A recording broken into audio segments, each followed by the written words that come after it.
Ce journal vous est offert par le FPI, Fonds des promotions de l'industrie, votre partenaire privilégié pour la réussite de vos projets.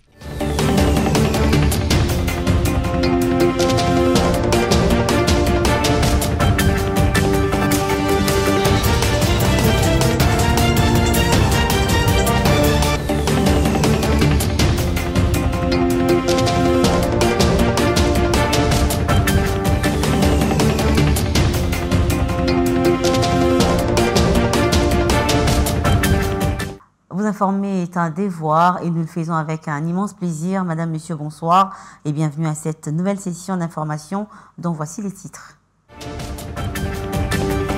La ministre des Affaires étrangères, Coopération internationale et Francophonie est à Harare pour participer au 44e sommet de l'Afrique australe qui a débuté aujourd'hui. Elle s'est entretenue avec ses homologues et diplomates des pays membres de la SADC et ce vendredi, le chef de l'État l'a rejoint pour la même cause. Poursuite du procès coup d'État manqué à Kinshasa, le tribunal militaire de garnison de la Gombe a rejeté ce vendredi la demande de mise en liberté provisoire des prévenus Jean-Jacques Wondo et Ephraim Mugunga. Et enfin en culture, l'artiste musicien Fally Ipupa séjourne dans la ville de Goma où il livre les concerts, une manière pour lui de démontrer son soutien à ses frères et sœurs vivant à l'Est par son talent. Voilà, c'était tout pour les titres. Encore une fois, bonsoir et bienvenue. Si vous nous rejoignez, le chef de l'État Félix-Antoine Tshisekedi, bien avant d'aller à Harare au Zimbabwe, avait reçu le jeudi 15 août 2024 à la Cité de l'Union africaine l'ancien Premier ministre kenyan Raila Odinga. Ce dernier venu solliciter le soutien de la République démocratique du Congo à sa candidature au poste de secrétaire général de l'Union africaine. Roger Matadi. Né en 1945 dans les districts de Kisumu, au Kenya, Raila Odinga a été plusieurs fois député, candidat président de la République avant d'être nommé Premier ministre entre 2008 et 2013. Dans sa vision de diriger l'Union africaine, ce dernier est venu à Kinshasa pour solliciter les soutiens du président congolais face à sa candidature au poste de secrétaire général de l'Union africaine. Dans ses échanges avec Félix Tshisekedi, Raila Odinga a promis, je cite, « Si je suis élu secrétaire général de l'Union africaine pour succéder à Moussa Faki Mahamat en poste depuis 2017, je m'engage à prendre toutes les dispositions et agir pour que les armes se taisent en vue d'une paix durable dans l'Est de la République démocratique du Congo. » Jusque-là, la situation sécuritaire dans l'Est de la République démocratique du Congo est marquée par une grande violence et la présence des groupes armés congolais et étrangers, ainsi le déploiement de plusieurs armées étrangères. Et je lisais en titre qu'en séjour à Harare au Zimbabwe depuis mardi soir, la ministre d'État aux Affaires étrangères, Coopération internationale et Francophonie, Thérèse Kayikwamba Wagner, va assister au 44e sommet de la communauté de l'Afrique australe qui s'est ouvert ce vendredi 16 août 2024. Elle y est allée bien avant dans le but de préparer l'arrivée du chef de l'État Félix-Antoine Tshisekedi qui l'a d'ailleurs rejoint ce vendredi suivant. La ministre des Affaires étrangères, Coopération internationale et Francophonie, Thérèse Kayikwamba Wagner, a enchaîné les consultations en vue de s'imprégner de l'évolution des travaux préparatoires réalisés par les experts et les hauts fonctionnaires du 7 au 11 août dernier, et cela avant le Conseil des ministres du 13 et 14 août, dont les différentes conclusions serviront des feuilles de route aux chefs d'État pour ce sommet de la SADC prévu du 16 au 17 août 2024. La chef de la diplomatie congolaise a eu différentes entrevues avec ses homologues et diplomates de la sous-région avec comme ordre du jour les questions d'intérêt bilatéral et le processus de paix en République démocratique du Congo. Pour commencer, elle a pris langue avec Ronald Lamola d'Afrique du Sud. Les questions des défenses, d'économie et d'énergie étaient au centre de leurs échanges. Ils se sont réjouis de la résolution 2746 du Conseil de sécurité des Nations Unies qui compte soutenir la MONUSCO à la Summit DRC, à laquelle participent les soldats sud-africains. S'en est suivi son audience avec l'ambassadrice de l'Australie auprès de la République du Zimbabwe. Leurs discussions ont tourné autour de la relation bilatérale et les futurs partenariats dans le domaine des mines, de l'humanitaire, de la santé et enfin de l'économie. Un autre grand rendez-vous, c'est celui avec l'ambassadeur de la République islamique du Pakistan, avec qui ils ont abordé essentiellement la coopération militaire dont la formation, les équipements et la force aérienne.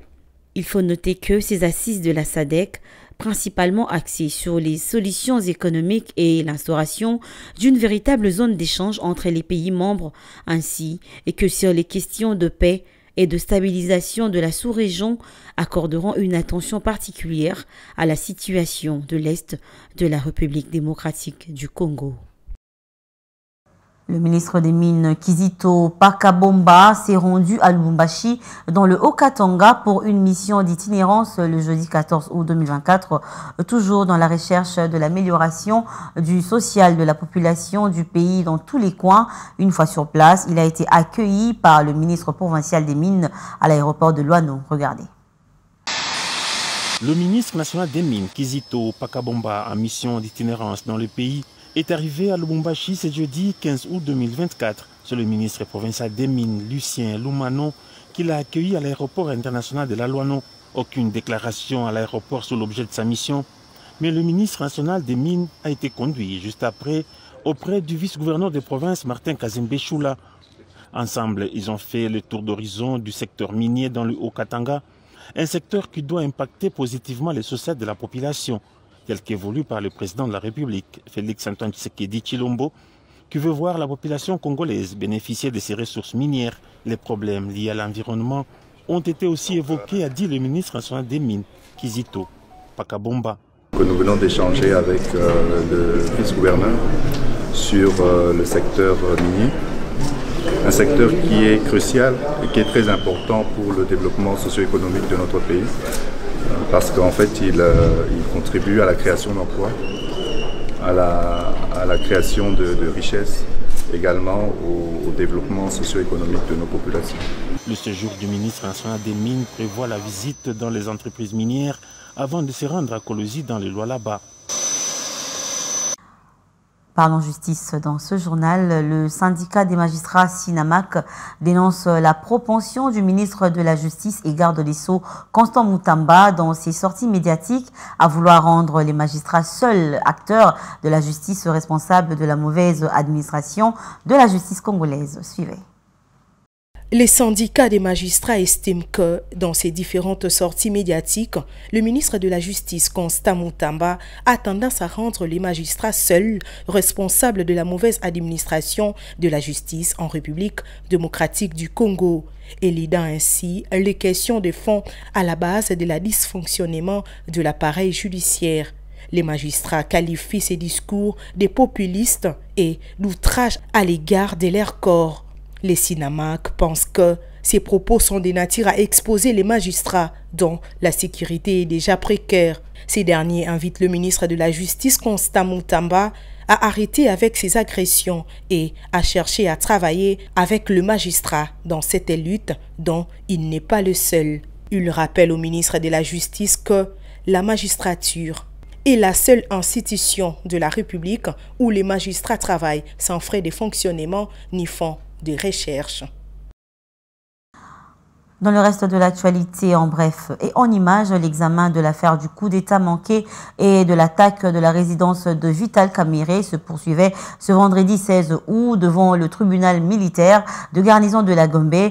Cette juridiction siégeant en audience foraine à la prison militaire de Ndolo a rendu sa décision sur les demandes des libertés provisoires formulées par les prévenus Jean-Jacques Wondo et Ephraim Mugunga. Le tribunal a suivi la proposition du ministère public et a rejeté les demandes des prévenus.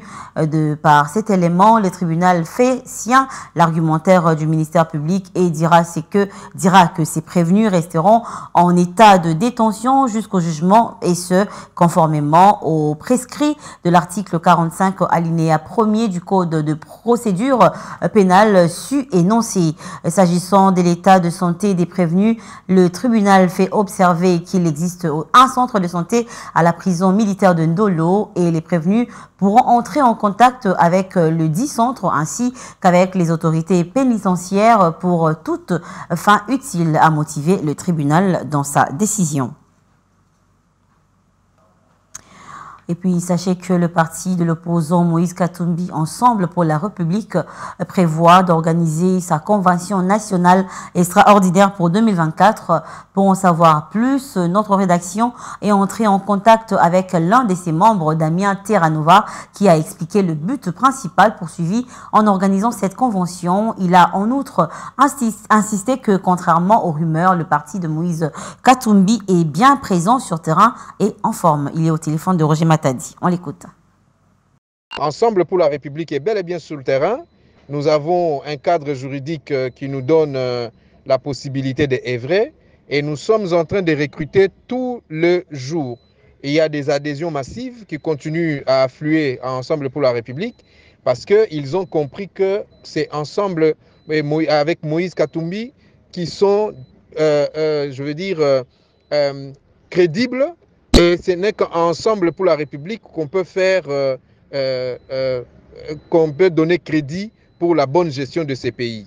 Alors, dire aujourd'hui, vous m'avez posé la question de savoir qu'est-ce qui lancera de notre convention. Eh bien, c'est simple. Nous sommes, Moïse Katumbi et Ensemble pour la République sont en train de se réorganiser. Nous avons été, aux élections qui se sont soldées avec un forfait. Un forfait de plus, c'est-à-dire un faux penalty de plus. Alors, nous allons nous remettre en question et de cela, il nous faut un cadre. Nous devons nous retrouver pour réfléchir comment éviter dans ce pays un quatrième penalty, un quatrième faux penalty. Voilà le but de cette convention, de ces congrès plutôt, qui va commencer incessamment. C'est pour clarifier notre prochaine démarche et planifier notre réussite en 2028. Donc nous allons tirer plusieurs conclusions, notamment celui que nous avons connu à l'Assemblée nationale et aussi celui que nous avions connu au niveau du Sénat.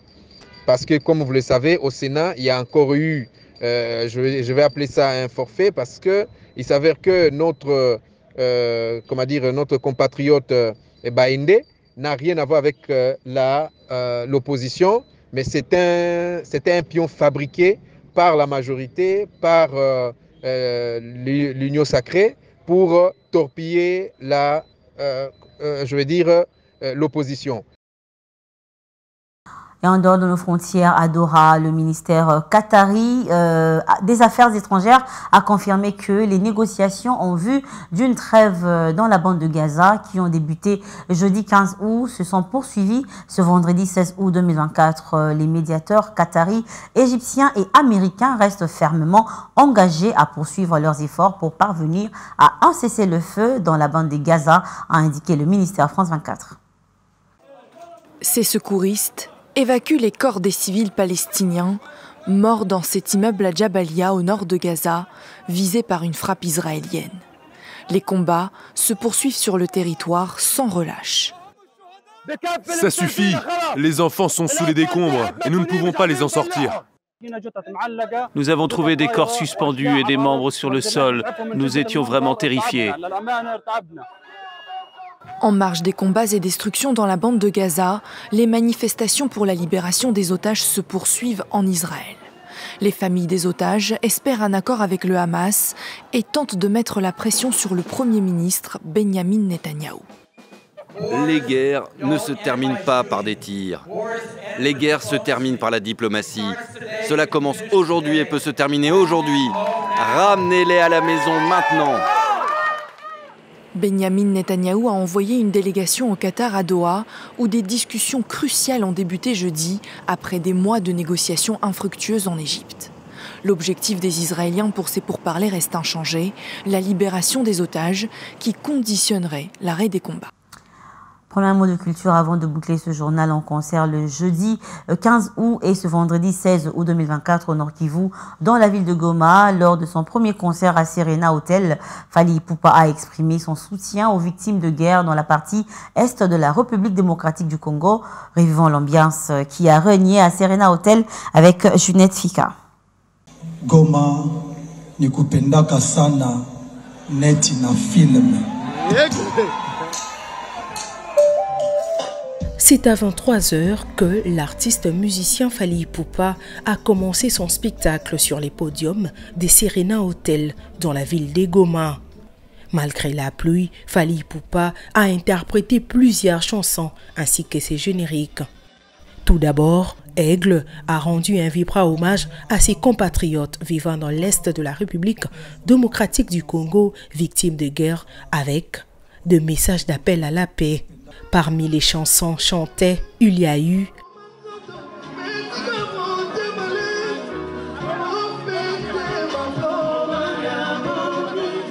mais aussi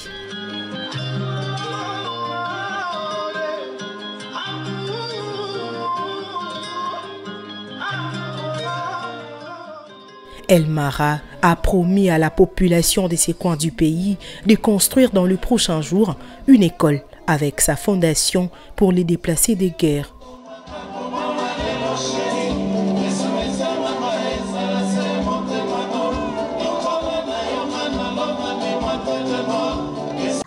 Ce journal est terminé, on passe au rappel des titres. La ministre des Affaires étrangères, Coopération internationale et Francophonie est à Harare pour participer au 44e sommet de l'Afrique australe qui a débuté aujourd'hui. Elle s'est entretenue avec ses homologues et diplomates des pays membres de la SADC et ce vendredi, le chef de l'État, Félix-Antoine Tshisekedi, l'a rejoint pour la même cause. Poursuite du procès coup d'État manqué à Kinshasa, le tribunal militaire de garnison de la Gombe a rejeté ce vendredi la demande de mise en liberté provisoire des prévenus Jean-Jacques Wondo et Ephraim Mugunga. Et enfin en culture, l'artiste musicien congolais Fally Ipupa séjourne dans la ville de Goma où il livre des concerts, une manière pour lui de démontrer son soutien à ses frères et sœurs vivant à l'Est de par son talent. Vous avez sans doute compris que ce journal est complètement terminé, madame, monsieur. Merci à vous de nous avoir suivis. Prenez soin de vous car nous avons besoin de vous pour la prochaine édition. Mais dans notre temps, restez branchés au programme de BC Télévision. Au revoir.